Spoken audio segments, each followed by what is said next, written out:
chama Marilu Cabanhas. Bom dia, Marilu.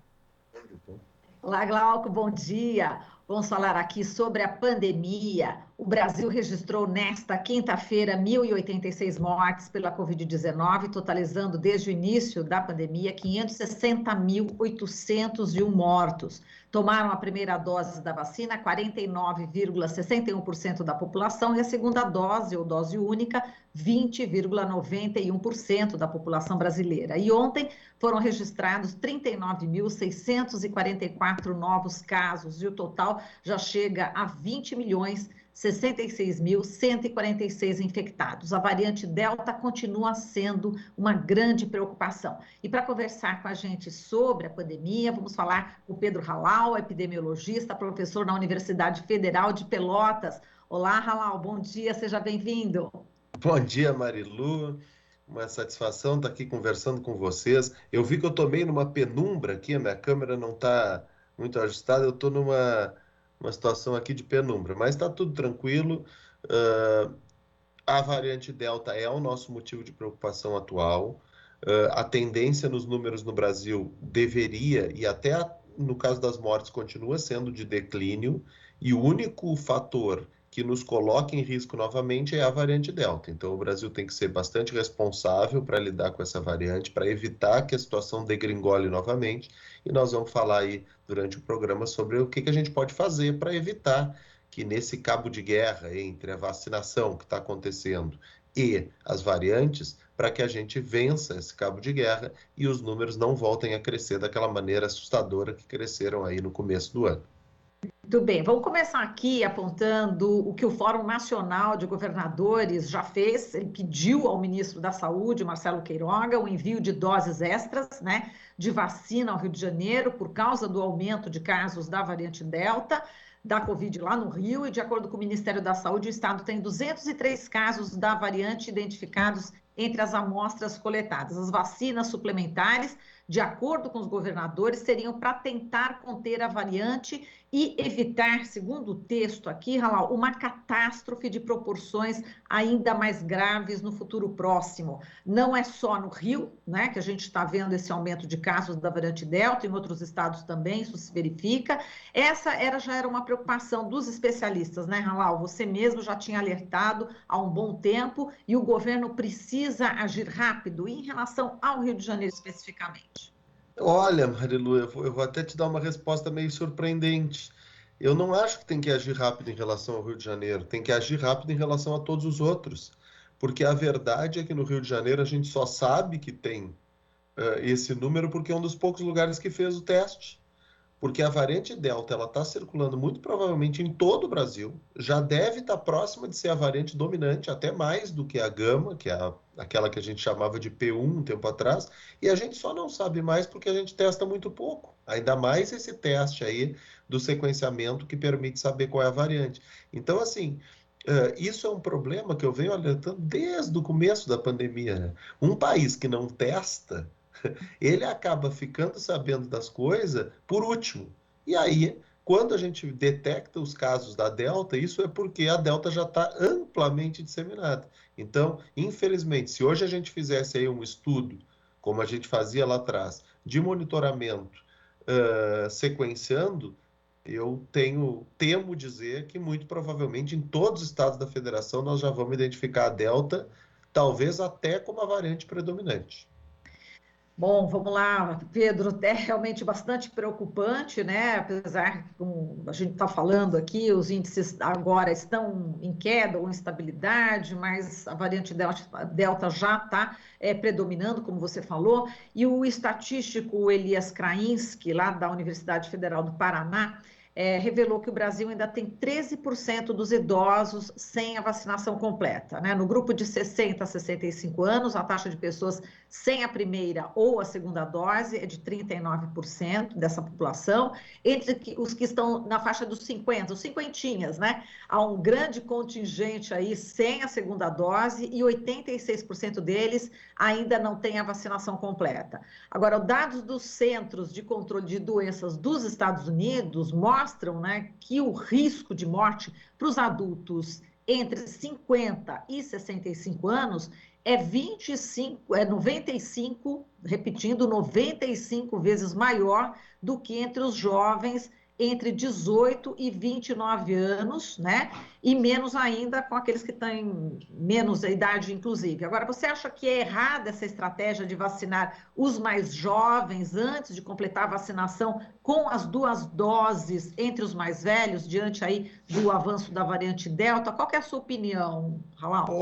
Olha, Marilu, essa é uma questão bem complexa, porque na prática é o seguinte, lá atrás, quando faltavam doses, fazia sentido guardar doses para aqueles que eram os mais necessitados. Então, lá atrás não faria sentido sair vacinando gente jovem quando tu tinha muito idoso para vacinar. O problema deste caso agora é que esses idosos já têm vacina disponível para eles. Então, nós estamos lidando com outro tipo de necessidade, que é uma necessidade diferente na saúde pública, que é ir convencer essas pessoas que faltam a se vacinar. Não está mais faltando dose, então não tem problema de já avançar para os outros grupos etários, porque tem dose para esses idosos que ainda não se vacinaram. O que falta, e aí sim é uma crítica forte ao Ministério e à Secretaria de Saúde, é um acompanhamento mais próximo dessas pessoas que não estão tomando a segunda dose, especialmente a segunda dose. Então, tem que ter um sistema de suporte que a pessoa receba ligações, que a pessoa receba até visita dos agentes comunitários de saúde para dizer, olha, o senhor tem que ir lá, ou a senhora tem que ir lá tomar a segunda dose, é muito importante, etc. Eu fiquei um pouco mal impressionado nesse sentido quando eu mesmo fui me vacinar, ou outras pessoas que eu conheço, porque a gente vai lá, a gente faz a vacina e a gente recebe até escrito ali na carteirinha qual é a data que a gente tem que voltar. Mas numa vacina, no meio de uma pandemia, além de receber uma carteirinha, a gente deveria receber uma SMS quando faltasse uma semana, a gente deveria receber uma ligação telefônica. Se não respondesse, deveriam receber até uma visita presencial para evitar que as pessoas deixem de tomar a segunda dose. Por quê? Como eu disse uma outra vez, acho que foi aqui mesmo para ti, Marilu, no caso da Covid-19, a segunda dose não é uma dose de reforço. A segunda dose faz parte do quebra-cabeça. É como se fosse, tem uma peça aqui, precisa da outra peça, que é a segunda dose, para encaixar e dar a proteção máxima. A vacina da Covid-19 com uma dose só, ela não está completa. Agora vou repercutir contigo, Pedro, um estudo inglês, né, que foi realizado por pesquisadores do Imperial College de Londres, que revela que pessoas vacinadas com 2 doses das vacinas da Pfizer e da AstraZeneca têm redução de cerca de 50% a 60% no risco de infecção pela variante Delta, né, incluindo casos assintomáticos. Aí o professor do Imperial College, Stephen Healy, disse que as crianças e jovens de 5 a 24 anos são responsáveis por 50% de todas as infecções, embora sejam apenas 25% da população. Como é que você viu aí esse estudo e, portanto, não tem assim uma cobertura total, não é isso? De 100%? Não, mas olha aqui, na verdade, Marilu, a gente, primeiro que já para o vírus original, nós já dizíamos isso.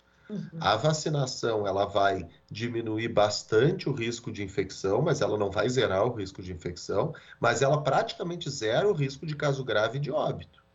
Agora, quando surge uma variante como a Delta, a gente está vendo que a vacinação, ela diminui bastante, mas não tanto o risco de infecção, mas ela também diminui quase a zero o risco de caso grave e óbito. Então, assim, esse estudo do Imperial College, na minha percepção, o que ele faz é confirmar o sucesso da vacinação. Ele mostra que a vacina consegue, basicamente, zerar o risco de infecção grave ou óbito. Quando a gente olha esse dado das crianças, aí a gente tem que saber interpretar por quê. Porque na grande maioria dos países, inclusive na Inglaterra, a vacinação nas crianças e nos jovens começou depois. Então, a vacinação está um pouco mais atrasada. Então, qualquer estudo que seja feito num determinado momento no tempo em que crianças pouco se vacinaram e adultos e idosos já se vacinaram muito, vai mostrar que criança tem mais. É óbvio, porque a criança está menos protegida. Então, de novo, e confirma a mesma coisa: sucesso da vacina. Se a vacina não estivesse funcionando, se esperaria mais infecção nos adultos e nos idosos. Já que na Inglaterra, adulto e idoso, praticamente todos já tomaram a vacina, o maior risco nas crianças mostra que, assim que elas tomarem a vacina, vai diminuir esse maior risco e a Covid-19 vai chegar perto aí dos números próximos de zero. E o maior risco entre nossas crianças, as brasileiras que estão voltando para as escolas, Pedro? Olha, eu não sou crítico da retomada das aulas presenciais, né? Eu já falei isso, acho, aqui com vocês. Eu acho que as escolas deveriam ter sido uma das últimas coisas a fechar e uma das primeiras a reabrir. Era muito incoerente, no caso brasileiro, que a gente via barzinho aberto às 11 da noite e escola fechada, não faria muito sentido. Então, assim, eu acho que as crianças terem retomado é bom. Foi muito importante o esforço realizado pela Secretaria de Saúde para vacinar os profissionais da educação, isso ajuda muito. Quer dizer que não tem risco nenhum de contaminação na escola? Claro que não. Tem risco, mas também tem risco de contaminação na comunidade. Então, assim, o retorno das crianças à aula é uma necessidade. A gente não pode esquecer das imensas sequelas e dificuldades que as crianças teriam se ficassem 2 anos completos fora da sala de aula. Por outro lado, os cuidados de protocolos devem ser seguidos à risca. E o maior deles é na identificação de casos ou de surtos numa turma, etc. e tal, tem que se fazer uma retoma, que é o tal do cordão sanitário, para evitar que dissemine em toda a escola. Então, assim que for identificado, aquela turma tem que ser isolada, tem que ser mandada para casa por 2, 3 semanas e todos os professores que tiveram contato com a turma, para evitar que contamine a escola toda. Perfeito. Agora, a variante Delta está se disseminando de forma rápida no mundo, né, Pedro? Ela está driblando, inclusive, as barreiras sanitárias impostas na China, na Austrália, no Vietnã, que foram países aí que foram exemplos, né, no combate à Covid, quando não tinha ainda a vacina. Agora eles estão adotando o lockdown rigoroso novamente. O que acontece lá fora é o que vai acontecer aqui no Brasil? Essa é a lógica, Pedro, ou não? Não, não é, porque aqui Não? no Brasil não vai se fazer lockdown. Não vai se fazer o que tem que fazer. Não, olha só. Esses países, eles foram e continuam sendo os países que enfrentaram de forma mais adequada a pandemia. Eles, ao invés de lidar com uma estratégia de conviver com o vírus, eles lidam com uma estratégia de lutar contra o vírus e impedir que o vírus aconteça. É uma estratégia muito mais inteligente, mais bem elaborada. No caso da variante Delta, o que acontece é que ela é muito mais transmissível. Assim, se a gente estiver juntos numa sala, Marilu, e um de nós estiver infectado pela Delta, a chance de um transmitir para o outro é muito maior do que seria com o vírus original. Então, por isso ela está tendo mais facilidade para romper essas barreiras sanitárias do que o vírus original. Ela transmite mais fácil. Agora, com as medidas que estão sendo adotadas, eu fiquei sabendo ontem, vi uma notícia espetacular, por causa de 7 casos suspeitos em Wuhan, que foi onde começou a pandemia, eles vão testar toda a população. 11 milhões de pessoas. Todas as pessoas. Então, assim, quem leva a testagem a sério colhe bons resultados. A gente diz isso desde o primeiro dia da pandemia e, infelizmente, é um tema que nem se fala mais. Pode olhar, o Ministério da Saúde nem fala mais sobre testagem. O ministro da Saúde viu que a única coisa que ele conseguiu implementar foi a vacinação, então ele só fala da vacinação e como se as outras medidas sanitárias não fossem necessárias. Eu lembro exatamente no começo, né, inclusive da pandemia, a gente tocou no assunto com uma pessoa, né, da área de saúde e que certamente estava alinhada, né, com o governo federal. Quando eu perguntei sobre a testagem, falei, olha, parece que o governo federal não vai, né, levar adiante essa testagem. Ele quase me, ele deu uma resposta bastante ríspida no ar, ao vivo para mim. Mas realmente, desde o início, né, não está se levando a sério essa testagem, isso é fato, é realidade, né? Agora, vamos falar aqui sobre flexibilização. O governo de São Paulo anunciou nessa semana que a partir do dia 17, os eventos sociais, feiras corporativas, com controle de público, estarão liberados no estado desde que não gerem aglomerações e que sigam os protocolos de saúde e higiene. Como é que você vê essa flexibilização e se é possível aí a não aglomeração em feiras, enfim, eventos desse tipo? Olha, vamos lá. Primeiro que assim, ó, este momento é um momento de retomada de algumas atividades, claro que é. A gente não pode também fazer uma defesa de que tudo fique fechado eternamente. Isso tem consequências negativas. Agora, essa retomada, ela precisa muito mais ser balizada pelo como do que pelo sim ou não. E o que me preocupa é que cada vez que eu ouço essas notícias, por exemplo, essa notícia que tu me falou agora, Marilu, eu ouço ela e eu não tenho nenhuma crítica específica, ideia. Eu acho que está bem. Diz ali que eles vão evitar aglomerações, etc. O problema é aquela brincadeirinha que todo mundo faz nas redes sociais, expectativa e realidade. Então, tu vem aqui e me anuncia a notícia que tu recebeste, é uma notícia oficial do governo do estado, a gente diz, olha, tá ok, tem que tomar cuidado, vai estar bem. Aí daqui a uma semana a gente olha as imagens. E aí as imagens comprovam que não foi seguido absolutamente nada do protocolo. Então, assim, eu diria, a minha resposta é nesse sentido. Se a expectativa for cumprida, ok. Agora, infelizmente, a experiência mostra que muitas vezes a realidade é muito diferente da expectativa, especialmente no caso dessas flexibilizações. Vou dar um exemplo bem concreto, Marilu, aqui no Rio Grande do Sul. No Rio Grande do Sul, a gente vê uma mudança nos protocolos, maior protagonismo dos prefeitos, e qual era a expectativa? Os prefeitos estão mais próximos do problema, eles vão ser mais ágeis para impor restrições quando necessário. Qual foi a realidade? Os prefeitos estão mais próximos das pessoas que os pressionam para abrir cada vez mais. Então, assim, expectativa e realidade é um problema nessa questão das flexibilizações e restrições. Perfeito. Agora, só para a gente encerrar, Halal, vamos falar aqui um pouquinho do depoimento da CPI de ontem. O empresário Ayrton Soligo, né? Ele é conhecido como Ayrton Cascavel. Ele teve ontem na CPI, ocupou o cargo, né, de assessor especial do Ministério da Saúde de maneira informal por 2 meses, assessorando aí o Eduardo Pazuello, o ex-ministro da Saúde, antes de assumir o cargo aí oficialmente. Ele foi apontado como um ministro de saúde de fato, né? E na CPI ontem ele disse que conseguiu uma pacificação do acordo com o Instituto Butantan para a compra da Coronavac pelo governo federal. Disse também que trabalhou na interlocução secretários de saúde e diz que foi nomeado porque os militares no Ministério da Saúde não tinham traquejo político. Como é que você qualifica o depoimento do Ayrton Cascavel? Olha, primeiro eu acho que eu tenho que qualificar a gestão do Pazuello à frente do Ministério da Saúde com a participação dessa pessoa. Foi trágica, foi a pior gestão da história do Ministério da Saúde. Então, se o rapaz era o ministro de fato, ele foi um péssimo ministro, foi o pior momento do Ministério da Saúde durante todo o enfrentamento da pandemia. Sobre o depoimento na CPI, sinceramente, eu vejo um grupo de pessoas, de depoentes, dessa semana foram muito assim, extremamente treinados pelos advogados para darem respostas completamente evasivas e que não condizem com a realidade.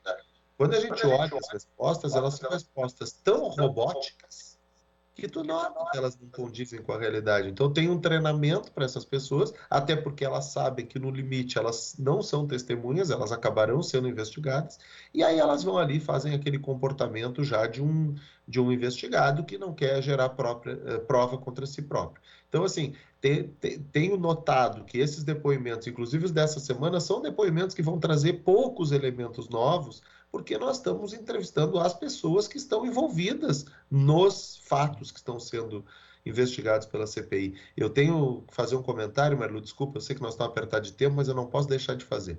Eu acho que é importante investigar a possibilidade de corrupção, que está evidenciada, etc. e tal, mas eu acho que não pode ser perdido o foco inicial também da CPI. Essa CPI não foi criada por causa da corrupção. Ela foi criada para investigar a responsabilidade pelas 560, 70 mil mortes no Brasil, das quais está comprovado que mais de 400 mil mortes não teriam ocorrido se o Brasil tivesse atuado direito. É isso que é o foco da CPI. Essas outras descobertas que são super relevantes, que vão ser investigadas pelo Ministério Público, Polícia Federal, pela própria CPI, etc. e tal, de corrupção, de propina e etc. e tal, elas não podem tirar o foco da CPI no que realmente importa, que é a vexatória resposta brasileira negacionista ao coronavírus. Isso é o que causou a morte de 500 e não sei quantas mil pessoas. Isso é o que indigna as famílias inicialmente, porque essas pessoas não voltarão mais. Se teve corrupção, e parece que está bem evidente que teve, ok, também é lamentável, mas não é mais lamentável do que deixar morrerem 400 e poucas mil pessoas adotando uma estratégia de imunidade de rebanho, que todo mundo sabia que não funcionava, o mundo inteiro já tinha abandonado essa estratégia, e até hoje assessores do Ministério da Economia e outros setores do governo confirmam que era a estratégia adotada. Então, só isso já é suficiente para punição grave e não ficar procurando novos e novos e novos assuntos, fugindo do assunto central, que é o vexatório enfrentamento brasileiro à pandemia. Muito bom. Tá certo, Pedro. A gente agradece aqui a sua presença, sempre uma aula, né, que a gente tem com você. Muitíssimo obrigada, um bom fim de semana e até a próxima. Para ti também, um bom final de semana e desculpa aí a penumbra, hoje está meio estranho aqui. Não tem problema, não tem problema. Você passou a mensagem igualmente. Forte abraço para você, Pedro. Valeu.